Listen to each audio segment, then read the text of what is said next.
اچھا، کبھی یہ سوچا ہے کہ جب کوئی کوڈ لکھتا ہے تو وہ بس چلنے لگتا ہے؟ مطلب وہ ساری ایپس، وہ گیمز جو ہم روز استعمال کرتے ہیں، آخر وہ بنتی کیسے ہیں؟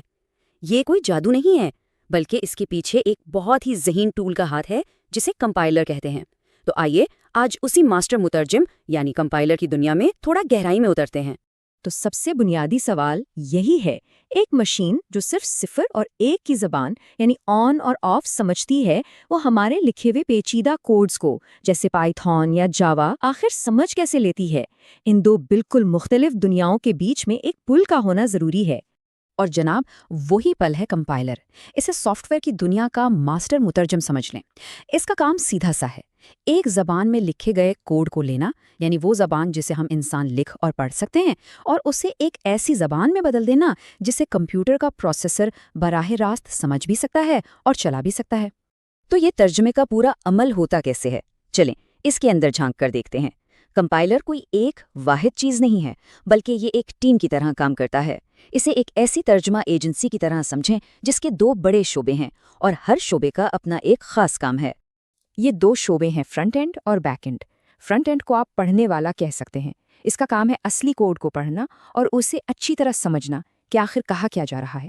دوسری طرف ہے بیک اینڈ یعنی لکھنے والا۔ یہ فرنٹ اینڈ کی سمجھ کو بنیاد بنا کر وہ فائنل قابل عمل ترجمہ تیار کرتا ہے۔ اب یہاں آتا ہے اصل ٹیکنیکل فرق۔ فرنٹ اینڈ کا کام مشین سے آزاد ہوتا ہے، اسے اس بات سے کوئی فرق نہیں پڑتا کہ کوڈ کس کمپیوٹر پر چلے گا، اس کا کام صرف سورس کوڈ کا تجزیہ کرنا ہے۔ لیکن بیک اینڈ کا کام پوری طرح مشین پر منحصر ہوتا ہے، یہ ایک خاص قسم کے پروسیسر کے لیے جیسے کہ انٹیل یا ARM کوڈ تیار کرتا ہے۔ تو چلیں پہلے اس پڑھنے والے شعبے یعنی فرنٹ اینڈ کی بات کرتے ہیں۔ یہ کوڈ کو اتنی گہرائی سے سمجھتا کیسے ہے؟ اس کا طریقہ کار کیا ہے؟ فرنٹ اینڈ کا کام 3 مرحلوں میں ہوتا ہے۔ سب سے پہلے لغوی تجزیہ، جہاں کوڈ کو چھوٹے چھوٹے ٹکڑوں یا الفاظ میں توڑا جاتا ہے۔ پھر آتا ہے نحوی تجزیہ، جہاں یہ چیک کیا جاتا ہے کہ کیا یہ الفاظ زبان کی گرامر کے اصولوں کے مطابق جڑے ہوئے ہیں۔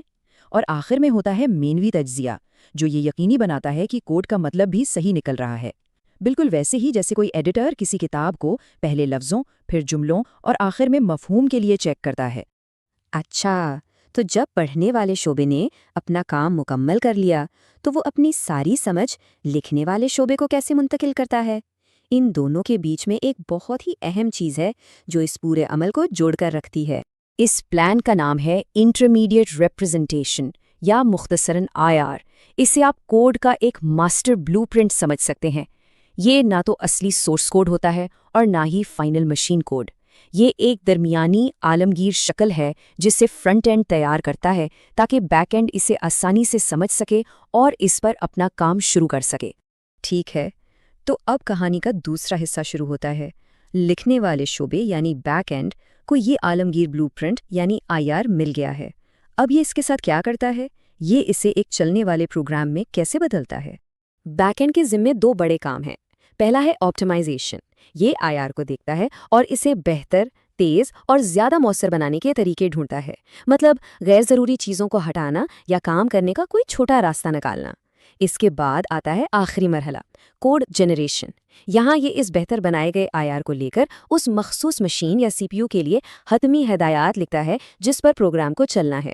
تو اب یہ سوال پیدا ہوتا ہے کہ آخر یہ سارا جھنجھٹ کیوں؟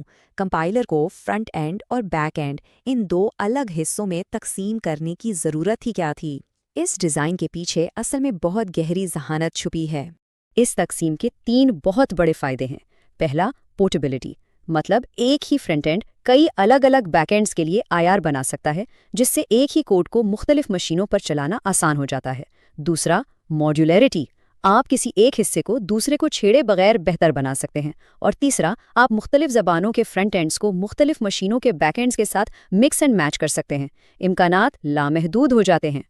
تو اگر اس پوری کہانی کو ایک لائن میں بتانا ہو تو وہ یہ ہے، فرنٹ اینڈ یہ سمجھتا ہے کہ کوڈ کیا کرنا چاہتا ہے، یعنی اس کا مقصد کیا ہے، جبکہ بیک اینڈ اس بات کو پایۂ تکمیل تک پہنچاتا ہے کہ اس کام کو ایک مخصوص مشین پر کیسے بہترین طریقے سے کیا جائے۔ اور یہ بات ہمیں ایک بہت ہی دلچسپ سوچ پر چھوڑ جاتی ہے۔ اگر یہ درمیانی عالمگیر چیز یعنی IR اتنی ہی طاقتور ہے تو اس کا مطلب یہ ہے کہ مستقبل میں نئی پروگرامنگ زبانیں بنانا کہیں زیادہ آسان ہو سکتا ہے۔ ہمیں صرف ایک نیا فرنٹ اینڈ بنانا ہوگا اور ہم اس سے پہلے سے موجود بہترین بیک اینڈز کے ساتھ جوڑ سکیں گے۔ ذرا سوچیں، یہ ڈیزائن مستقبل میں جدت کے اور کون کون سے نئے دروازے کھول سکتا ہے؟